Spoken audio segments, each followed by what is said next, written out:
The roommate. मैं एक लड़के के पॉइंट ऑफ व्यू से बता रही हूँ कि मैं लैपटॉप पे काफ़ी देर से आईडीज़ ढूंढ रहा था उन लोगों की जो कि एक रूममेट हों या फिर वो भी एक रूममेट बनना चाहते हों। मैं चाहता था कि कोई ऐसा मिल जाए मुझे जो मेरा अच्छा रूममेट बन सकता हो। मेरे करेंट रेजिडेंसी के जाने के बाद मैं चाहता था कोई ऐसा कपल मुझे मिल जाए फेसबुक पर जो कि मेरा रूममेट बन सके। और मैंने देखा कि एक लड़की जिसका नाम लूनियर था, उसने मेरे साथ चैट की। उसने मुझे अपने पूरे बायोडाटा के बारे में बताया कि वो 27 ईयर्स की है और अपने स्कूल को छोड़ने के बाद वो काफ़ी ज़्यादा इंजॉइंग कंपनी में रहती थी। लाइक वो पिक्चर्स वगैरह देखती थी और अपने फ्रेंड्स के साथ काफ़ी हद तक इंजॉय करती थी। उसने अपनी मुझे हॉबीज़ के बारे में भी बताया। उसने मुझे बताया कि वो अपने दिन कैसे गुजारती थी। मुझे उससे बात करके काफ़ी अच्छा फील हो रहा था। उसने अपनी पूरी प्रोफाइल मुझे बयान कर दी थी और उसने मुझे अपनी पिक्चर भेजी जिसमें उसके हेयर मैसी ब्लॉन्ड कलर के और उसकी आइज़ ग्रीन थी। उसके साथ दो लोग भी थे जो उसके साथ काफ़ी चीयरली फील अप हो रहे थे। मैंने देखा कि वो उसके दो फ्रेंड्स थे, एक लड़का और एक लड़की। खैर मुझे वो काफ़ी अच्छी लगी। उसने अपने प्रोफाइल पे लिखा हुआ था लव माई रूममेट्स और मैंने उसे डिसाइड किया कि वही मेरी रूममेट बनेगी। खैर वो अपने ऑब्जेक्ट्स ले लाइक अपना लगेज और हम लोगों ने उसे सेटअप किया। हम दिन से रात तक वो काम करते रहे। हम काफ़ी थक चुके थे। मुझे काफ़ी लेजीनेस फील हो रही थी। मेरे कपड़े से काफ़ी ज़्यादा स्मेल आने लगी थी पसीने की वजह से। खैर इस तरह काफ़ी घंटे गुजर गए। उसने डिसाइड किया कि हम लोग बियर पीते हैं। खैर हमने 90 कहानियाँ वगैरह देखने के बाद मैं उसके साथ बैठा और मैं उसके साथ काफ़ी रिलैक्स फील कर रहा था। सूरज गुरूब हो रहा था और मुझे वो कॉन्फिडेंटली बहुत अच्छी लगी। खैर एक हफ़्ता गुजरा और मुझे मैं कंस्ट्रक्शन जॉब करता था। खैर मुझे वहाँ से कॉल आया। मैं अपनी जॉब के लिए तैयार होने लगा था कि मैं अपनी जॉब पर रवाना हो सकूं और मैंने लूनियर की आवाज़ सुनी जो अपने फ्रेंड डेविड के साथ किसी चीज़ को अंदर की तरफ धकेल रही थी और मैंने देखा कि वो एक न्यू रेफ्रिजरेटर था। उसने कहा कि जिस तरह के हम लोग कोई गोश्त वगैरह रखना हो तो हमें उसके लिए एक अच्छे रेफ्रिजरेटर की ज़रूरत है ताकि घर में स्मेल वगैरह ना आ सके। तो मैंने भी उसे ऑब्वियसली कहा कि ठीक है, अगर तुम इसे रजामंद समझो तो तुम भी करो। खैर मैं उससे ज़्यादा गर्ज ना लिया और मैं अपने काम पे रवाना हुआ। रात को 9 बजे जब मैं घर आया तो मैंने देखा कि वहाँ पे रेफ्रिजरेटर पड़ा था जो कि इनर वाल में डेप्थ था। मैं हैरान था कि उसने इतनी जल्दी ये तमाम काम कंप्लीट कर लिया था। खैर मैं मज़ीद अंदर तक गया। मैं काफ़ी क्यूरियस फील कर रहा था लेकिन मैंने लिमनियर की आवाज़ सुनी। मुझे ऐसा लगा जैसे लिमनियर मेरे पीछे की हो। खैर मैं इतना ज़्यादा क्रिपी फील कर रहा था लेकिन मुझे सैंडविच बनाना था तो मैंने इतना गौर ना किया। मैं रेफ्रिजरेटर के पास गया। मैं उसके ज़्यादा मज़ीद अंदर तक गया तो मैंने देखा कि एक बहुत ही हैवी ऑब्जेक्ट से मेरा पैर टकराया है जिसकी वजह से मुझे काफ़ी पेन फील हुआ। मैं काफ़ी क्रिपियस्ट होने लगा। काफ़ी फ्लक्चुएशन के बाद मुझे ऐसा लगा कि मेरा ब्लीडिंग होने लगी लेकिन ग्रेटली ऐसा कुछ ना हुआ। खैर मैंने देखा, अपना पाँव चलाया और मैंने देखा कि वहाँ पे एक डार्क शेडो थी और वो शेडो किसी और की नहीं बल्कि लूनियर की थी। और उसने मुझसे पूछा कि इज़ एवरीथिंग ऑलराइट। तो मैंने कहा कि बिल्कुल। और उसने डेड पेन के साथ मेरी तरफ देखा।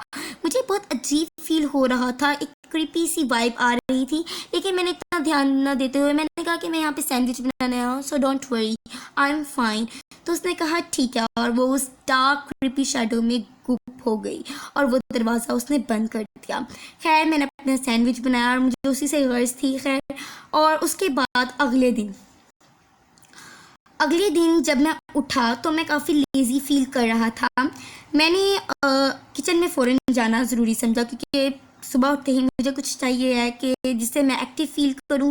खैर मैं किचन में गया खाने की गर्ज से और मैंने अपनी आंखों को खोला, लाइट ऑन की। मैंने रेफ्रिजरेटर की लाइट ऑन करने की कोशिश की लेकिन अनफॉर्चुनेटली वो चली नहीं। मैंने काफ़ी ऑन ऑफ स्विच को किया कि हल्का सा स्लिकर, हल्का सा स्पार्कलिंग तो दे, बट ऑल इज़ वेल।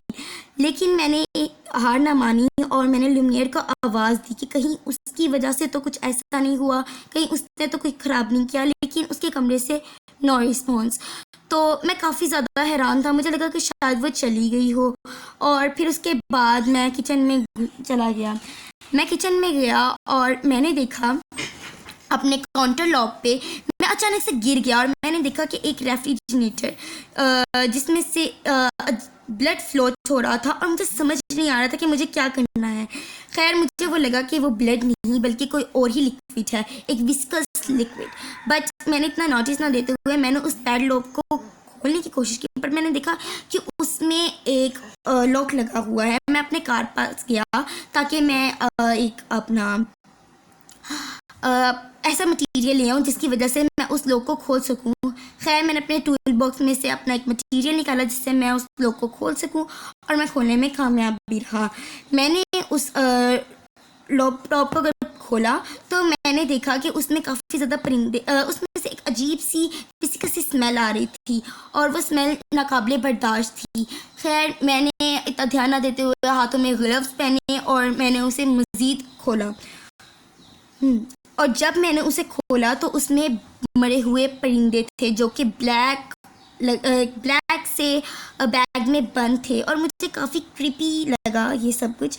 मुझे लगा कि लियोनार्ड को क्या ज़रूरत है इन सब चीज़ों की। उसमें से काफ़ी खून भी बह रहा था, एक भरा सा काला बैग। मेरा दिल किया उसे खोलूं और जब मैंने उसे खोला तो उसके अंदर जो था उसे देख के मेरे रोंगटे खड़े हो गए। मैंने देखा कि वो लड़की जिसकी आंखें पूरी की पूरी दूध की तरह सफ़ेद थी और उसके होंठ पर्पल थे और वो एक आम इंसान की तरह नहीं लग रही थी। वो कोई सांस नहीं ले रही थी, लेकिन जिसकी वजह से मेरी सांस दबक गई। मैं उसे देखकर एक अजीब सा क्रीपी सा एहसास महसूस कर सकता था।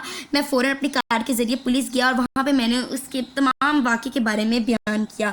मैं काफ़ी ज़्यादा वियर्ड फील कर रहा था, मुझे कुछ समझ नहीं आ रहा था कि मुझे क्या करना चाहिए क्या नहीं। मुझे गूज़बम्प्स आ रहे थे and it is totally square for me. मैं काफ़ी ज़्यादा हैरान था। मैंने अपने फ़ोन में वही प्रोफाइल पिक्चर देखी जो लियोनार्ड की थी और मैंने देखा कि लियोनार्ड के बाजू में जो लड़की खड़ी थी वो वही थी जिसकी मैंने डेड बॉडी देखी। और उतनी ही देर में डिटेक्टर आई। उन्होंने मुझसे इन्वेस्टिगेट किया। उन्होंने मुझसे पूछा कि क्या हुआ है, सब कुछ मुझे बताओ, अपार्टमेंट में क्या हुआ था। तो मैंने अपने पैर की चोट से लेकर सुबह तक जितना वाक़या था वो सब बताया। मैंने बताया कि जिस तरह शाम जब मैं 9 बजे अपने काम से घर पर आया तो मैं सैंडविच की गर्ज से जब किचन में गया तो मैंने देखा कि मेरा पाँव किसी अजीब सी चीज़ से टकराया और मैंने देखा कि लियोनार्ड कोई काम कर रही थी। एक अजीब सी एक्सप्रेशन के साथ उसने मुझे देखा। मैं काफ़ी ज़्यादा श्योर था कि वो लियोनार्ड ही थी। खैर मैंने इतना इन्हें मज़ीद बताया कि सुबह जो मैंने देखा वो भी ऐसा था कि मेरी लाइफ पूरी की पूरी दह चुकी हो उससे। मुझे कुछ समझ ना आ रहा था। उसी दौरान में एक आदमी आया जिन्होंने उस डिटेक्टिव के कान में कुछ कहा, कुछ विस्पर किया और उन्हें एक कागज़ का टुकड़ा दिया। जो उन्होंने देखा उनसे वो काफ़ी ज़्यादा वियर्ड लग रही थी। उन्होंने मुझे कहा कि तुम अब वहाँ क्या करना चाहते थे। तो मैंने कहा कि मैं अपने पेरेंट्स के साथ वहाँ रहना चाहता था जो कि 30 मिनट के दूर एक कस्बे में रहते हैं। खैर उन्होंने मुझे उस अपार्टमेंट में जाने से रोका और उन्होंने मुझे वो पिक्चर भी दिया। खैर मैं अपने उस पिक्चर को देख के बहुत ज़्यादा हैरान था क्योंकि उस पिक्चर पर एक आदमी का सर कटा हुआ था उस चेयर पर और उस वॉल पे लिखा था love my roommates all of them. आपको वीडियो अच्छा लगा होगा और इसे लाइक करें, शेयर करें, सब्सक्राइब करें और don't forget to hit the bell icon for more updates और कमेंट सेक्शन में ज़रूर बताएं